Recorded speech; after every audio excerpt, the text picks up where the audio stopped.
Today's guest is Dr. Jaya Viswanathan. Neuroscientist, engineer, artist, and award-winning author of Baby Senses, a sensory neuroscience primer for all ages. Jaya's background in cognitive neuroscience and her passion for STEAM education inspired her to create a unique book that explores not just the five senses we all know, but 16 fascinating ways humans experience the world. Combining her scientific knowledge with her love of art, Jaya not only wrote Baby Senses but also hand illustrated it, bringing vibrant, brain inspired artwork to life on every page. Her independent publishing journey was fueled by the desire to make complex science concepts accessible, engaging, and even fun for readers of all ages. The book has since earned the Literary Titan Gold Award and have became a finalist in the 2023 American Writers Awards. Today, we'll dive into Jaya's writing and publishing journey, the creative process behind Baby Senses, and how she balances science, art, and storytelling. Get ready for an inspiring conversation about following your passions, making science approachable, and the power of creativity in nonfiction writing. And as always, if you are a writer or someone in the book business that would like to be part of our podcast in the future, please check my website, Southern Dragon Publishing, for more information. My name is Jaya Viswanathan. I'm the author and illustrator, Baby Senses, a sensory neuroscience primer for all ages. I am a neuroscientist. I'm a practicing neuroscientist. I'm currently a contractor at the National Institutes of Health, but I did my master's and PhD and postdoctoral research in trying to understand sensory neuroscience and sensory perception and how our brains decode our visual and auditory world. And I've also been volunteering with various things, and I really wanted to share my enthusiasm about understanding the brain in terms of whimsy and make nonfiction as appealing as fiction can be. So I wanted to explain all the amazing things that animals can do and brains can do in terms of superpowers that we get from brains. And so that's what Baby Senses is all about. And I create other educational resources. And I also host a neuroscience podcast called No Brainer. So that's a little bit about me. And I'm very excited to be here. Thank you so much, Jolene, for having me. It's an incredible honor to be chatting with you. Oh, no, thank you. I love talking with authors. So do you have your own website? I do. My website is babysensesbook.com. And of course, the email that you gave me, babysensesbook@gmail.com, is a good email. Yes. And your podcast, where is that hosted at? It's also on another tab of my website. And then the podcast is called, where we go. Brainer.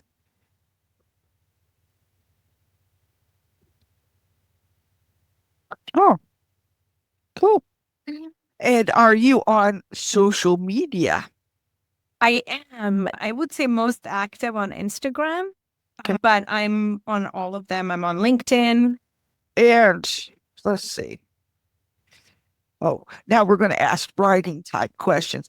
Self-published or traditionally published?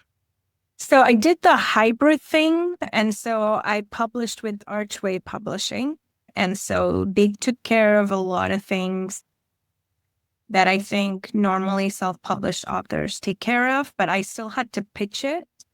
And they gave me like a discount because they liked the idea. Is there any other genre that you write in besides your... Right. So this was my first book. I do have plans for writing others, and those are still going to be nonfiction for now. I want to write a middle school book. I do want to write a sequel to Baby Senses about behaviors that animals do and that our brains do, which is another big reason why our brains evolved the way they did.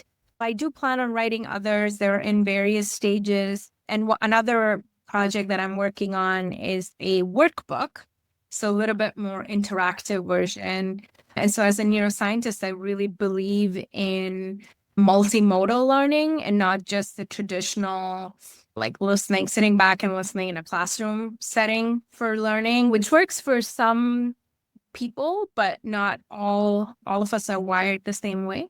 And so the idea was to make the content and the science as accessible as possible for diverse neurotypes. Okay.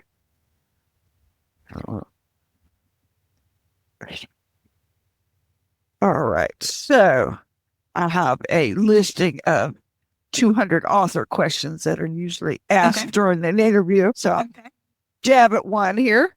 How important do you feel that professionally editing to your book's development? Do you hybrid? I'm not sure. Did they pay for your editor or did you have to? Yeah, I did it myself. I luckily could lean on a couple of colleagues.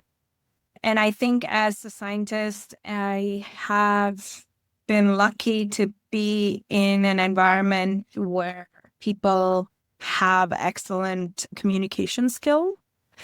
And yeah, I do think it's very important to run your manuscript by a second set of eyes, regardless of what their expertise is. And it really helps when they're able to provide professional suggestions and critiques to modify the script. So my publisher didn't pay for it, but I sent them in an edited manuscript based on input from friends and colleagues. Cool. All right. When you're reading for yourself for enjoyment, do you prefer ebooks, printed books, audiobooks? So I'm definitely prefer printed books. That's my go-to. I tried reading ebooks. I just can't seem to feel the same attachment to or commitment to finishing the book as I do with a printed book. Audiobooks are a little bit harder for me to get through. I'm not sure why it is. My attention seems to drift a lot more when it's something audio, and then I end up like rewinding and replaying a few times when I do audiobooks. So I haven't been very successful with that myself, although I know a lot of people who love it. So yeah. All right, here's a fun question out of left field. As a writer, what would you choose as a spirit animal?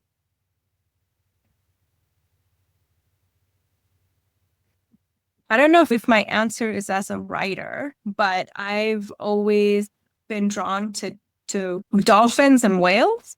I think they are incredibly sophisticated. They have music. I was reading or watching somewhere that humpback whales from one pod will generate a song to communicate, and that song becomes like the hit, and then it travels across the world and another pod will pick it up. And so they have culture, they have history, and they mourn their loved ones when they die, but then they don't seem to have any like materialistic drives, like they're not building houses and getting attached. So it seems like a very healthy way to live a full and sophisticated life. And so I'm really drawn to them. Nice. Both of my daughters like dogs. And they're amazing. Is there any other writing persons in your family? Ooh. An uncle of mine writes, and my dad is a scientist as well. But the kind of writing is very different when you write for an academic journal versus for the public. And so it's so funny because I never considered myself a writer. And here I find myself. I've been writing all my life. I've written a lot of journal articles and reviews and things like that in my field. But those skills really transfer. They do transfer. And all you need is, I think, a little bit of imagination to put those technical skills together with a passion for communicating something. A lot of my colleagues are excellent writers and science writers, but I don't have a lot of authors in my family. Okay. So for you, distinguishing between a writer and an author, the writer would be somebody who writes articles and nonfiction books. I became an author myself. I have met a lot of authors through local author communities and through attending festivals like the Sunshine State Book Festival, which I was at last year. And so I think there is a difference, right? So you can write science that you know, and it's for a completely different purpose than when you're authoring a book. But there is some overlap. I do know a lot of people who end up enjoying the writing process, but there's also a lot of people, I think, who just see it as a tool to get the word out about their science or about their work. And so, yeah, I do see a difference between people who are passionate about writing and people who see it as a means to an end. Does that make sense? Okay, so the passionate people would be considered authors, whereas the other is more like a writer. Absolutely, yeah. That's Does that very make sense valid. to you? I don't know if it's like it was a bit. I didn't expect that question, and that's a very thoughtful and insightful question, and I thank you for it because it made me think too. But yeah, We each have our own kind of thing. My biggest concern, especially with young writers or anybody that's wanting to write a book of any kind, fiction or nonfiction, is that they don't feel like they are an author. Okay. But they are once they start committing to a book, a process, not necessarily a blog article or something like that, but you are an author the moment you commit to making that book happen. To me. All right. And a lot of fun. Yeah. what is the most valuable piece of advice you have been given about your writing? About writing. Oh, there's so much to pick from. One of them, I think I write children's books, for at least I have to the moment. And one of them was to read it out loud. That made a big difference. I think my biggest rewrite was after I read it out loud, even just to myself, because I wanted, and I realized some words. And so that took a little bit of wordsmithing because the overall content did not change, right? Like the idea that I was trying to get across did not change. But when reading out loud, I realized that's what a lot of parents or adults do with kids when it comes to a children's book. And the way I envisioned people using it was as a community, like in the classroom or parents reading to their kids, grandparents reading to their grandkids and things like that. And when I read it out loud, I was like, oh, this doesn't quite sound as rhyming or as rhythmic as I would like it to. So that was a very big and important feedback that I received about children's books in particular. Another one for me personally was just, again, because I'm working in this nonfiction space, I wanted to maintain the integrity of the science. And so for me, it was really important to not dumb down the content or stray from scientific accuracy in the interest of communicating to the public. And so this was something I solved by adding like a glossary for more reading for people and also a reference list for even further reading for people, because I didn't want to seem like I'm really talking down or something. Like I wanted to explain it in a simple way, but not have people miss out on the richness of the subject matter. And so I actually, in fact, received a lot of feedback to remove the reference list and some of those things from the book because I received the feedback that children don't like looking at reference lists or things like that. But I stuck to my guns, and I'm glad I did, because some of the strongest positive feedback I've received for my book was with respect to being able to like go and read more within that resource without having to like go to Google or something like that. Oh, yeah. And plus, you're doing it as much for the parents as you are for children. I am. Yeah, absolutely. Are you a member of the National Children's Writers and Illustrators Group? No, I hadn't heard of this group. Yes, it's the Society of Children's Writers and Illustrators, something. Okay. They have a Florida chapter. And are you located in? Oh, is this a global community for children's books creators? Yes. Okay. It's a way to network, and they have seminars, and you can always say, I belong to, it's a badge of honor thing too. Okay. But I asked all the children's writers if they are, because the former president of the Writers Alliance of Gainesville, who's a children's writer, this year she became their secretary. She is like the vice president of the Florida chapter or something. Let's see. Okay. I always put things her way if I can. Okay. Yeah, And I'll look into it. Are you located in Florida? No, I'm located in Maryland, which is why I came last year, but I'm not able to travel this year because of work reasons. Who has been your biggest supporter of your writing?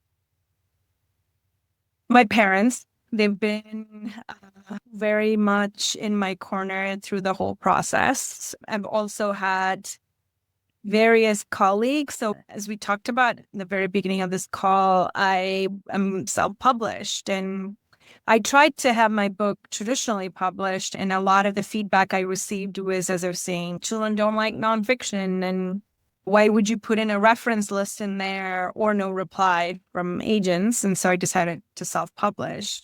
One of the reasons I wrote this book is because I was tutoring for a literacy organization in DC called Reading Partners. And one of the kids I was working with wanted to read a neuroscience book when I told him I work in neuroscience. And so I was like, I know that's not true. Like, I know there are kids out there, at least an N of one, who would want to read more about the brain. And so I soldiered on and did it. And so I am part of a community of artists in DC. So I did all my illustrations, and they've been very supportive as well. They gave me a lot of artistic feedback because, again, I didn't need feedback on the science part because I wanted to maintain that scientific accuracy. They're the Tuesday night group in DC. And a lot of my colleagues who, when my book came out, no one knew me, but a lot of my colleagues bought it on faith, so in supporting me, and then had their kids read it, and word of mouth really helps a lot. And so I've had tremendous support from the academic community and then the Society for Neuroscience. I would say in terms of taking my book forward, their endorsement has been invaluable. And so the Society for Neuroscience has given me a platform. They've tweeted about my book and give me space at their annual conference to sell my book and tell the neuroscience community about this resource. And I'm very grateful for all of the support that I've received. Excellent. I wish you luck and hope you write and publish lots more books, because kids do like nonfiction. They just don't know it's nonfiction. Exactly. If they're curious about something, they're going to want it. Yeah. Hey, I need to figure this out. I need to know what this is about. And I think you'll have a hit with the whales and the dolphins if you ever do that one. My book does have a narwhal in it. So narwhal teeth, the tooth of the narwhal, is actually a sensory organ, believe it or not. And so that's the function. And so I don't have dolphins in this one, but maybe the next one. There you go. Yeah. There you go. Yeah. All righty. Well, like I said, it's just a quick little interview, and I appreciate you participating. Well, that was an interesting interview. I hope you enjoyed it as much as I did. If you did, we hope you will like, subscribe, comment, and share our post with your social media and your friends and family. If you're an author or anyone else in the book business and would like to be part of our podcast, we would love to have you. Check out the website, southerndragonpublishing.com, and there's a tab for the podcast. Check it out. We'll see you next time.